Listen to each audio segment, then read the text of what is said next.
এই মানুষটাকে গ্রাম থেকে বের করে দেওয়া উচিত। কেন জানেন? কারণ সে তো কৃষক, গ্রামে থাকলে বরঞ্চ আবারও ফসল ফলাতে চাইবে, তখনই যত বিপদ। কেন বলছি একটু ব্যাখ্যা দিই। গত কয়েকদিন আগে তার এই পুরো পুঁইশাক ক্ষেত কেটে দিয়েছিল রাতের আধারে। আমরা একটা প্রোগ্রাম করেছিলাম, অনেকেই তাকে সাহায্য করেছে। এর মধ্যে একজন অভিজ্ঞ কৃষক তিনি বললেন যে এই গাছগুলো আবারও বাঁচিয়ে তোলা সম্ভব। তিনি আমাদের সাথে আসলেন এই জমিতে এবং দেখিয়ে দিলেন কিভাবে এই গাছগুলো আবারও বেঁচে উঠবে। পুঁইশাক গাছের কিন্তু মরণ খুবই কম, এ দীর্ঘদিন বেঁচে থাকতে পারে। আপনি যে কোনো একটা লতা মাটিতে এমনি কেটে ফেলে রাখবেন, দেখবেন যে আস্তে আস্তে কুশি দেবে। সেই হিসেবে আমরা যদি লাগাই তাহলে কুশিটা আরো দ্রুত দেবে। এটাই হচ্ছে বিষয়। যে আপনার শত্রুতা জেরে যে যদি কোনো গাছ কেটে দেয়, কে যেন অবশ্যই নষ্ট না করে এই জিনিসটা আবার আগামী দিনের জন্য অবশ্যই যেন সে মাটিতে আবার সংরক্ষণ করে পুঁতে দেয়। এই মানুষটা রোদের মধ্যে সেই কাজটি আবার করলো, অর্থাৎ পুনরায় এই গাছগুলো রোপণ করলো। তারপর পরের দিন রাতে আবারও এই গাছগুলো কেটে দিল। তার মানে উনি বাক প্রতিবন্ধী একজন মানুষ, ওনার ছেলে একটা প্রতিবন্ধী। আমরা একটা প্রোগ্রাম করেছিলাম, এই প্রোগ্রামে অনেকে সাড়া দিয়েছেন এবং তাকে হেল্প করেছেন। সবার প্রতি আমরা কৃতজ্ঞ। কিন্তু আমার প্রশ্ন হচ্ছে, এই গ্রামে ওনাকে আর থাকতে দেওয়া যায় না। ওনাকে হয় মেরে ফেলেন, না হলে গ্রাম থেকে তাড়িয়ে দেন। একটা লোকের অপরাধটা কি? সে তো কথাই বলতে পারে না, তার ছেলেও একটা প্রতিবন্ধী। এই লোকটার ফসলের উপরে এত বিপত্তি, এত বিপত্তি, মানে ওনার অপরাধটা কোথায়?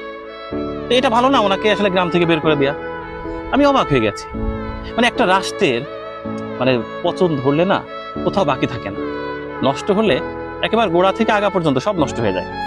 কারণ দেখেন, বিভিন্ন জায়গার মানুষের নৈতিকতার যে বিপর্যয় সেটা তো দেখছি, কিন্তু আমার কাছে মনে হচ্ছে যে এই লোকটার সাথেই এত ঝামেলা, এত বিপত্তি, তাকে কোনোভাবে এই জমিতে ফসল ফলাতেই দেওয়া হবে না। এই পণ কারা করে বসে থাকলো, আর তারাই বা কারা? আমি হতাশ, মানে জানি না এটা কেমনে মানে উনি এই শোকটাকে কাটিয়ে উঠবে। খুবই হতাশ লাগছে।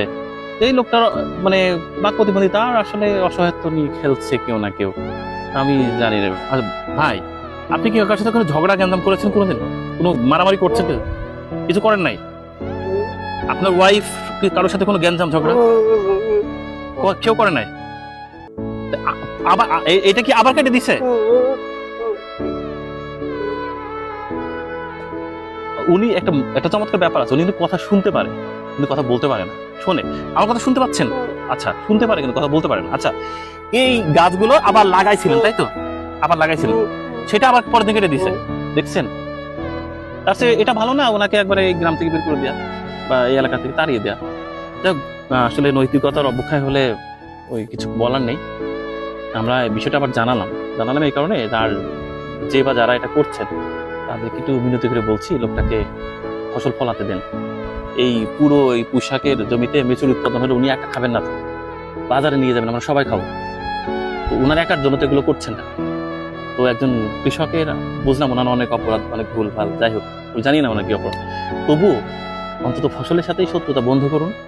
উনি আবার এখানে অনেকের সহযোগিতায় এই দেখেন এখানে আবার এটাকে ছিম লাগাবেন, ছিম লাগাবে জমিতে, সেটা আবার যত্নটি করবে। ওনার নিজের জমি নাই, এইটুকুখানি জমি বংশের ভাগের ভাগ পাইছে, এবং সে হচ্ছে অন্যের জমিতে কাজ করে, সারাদিন কামলা দেয়, বিকালে সে জমিতে কাজ করেন।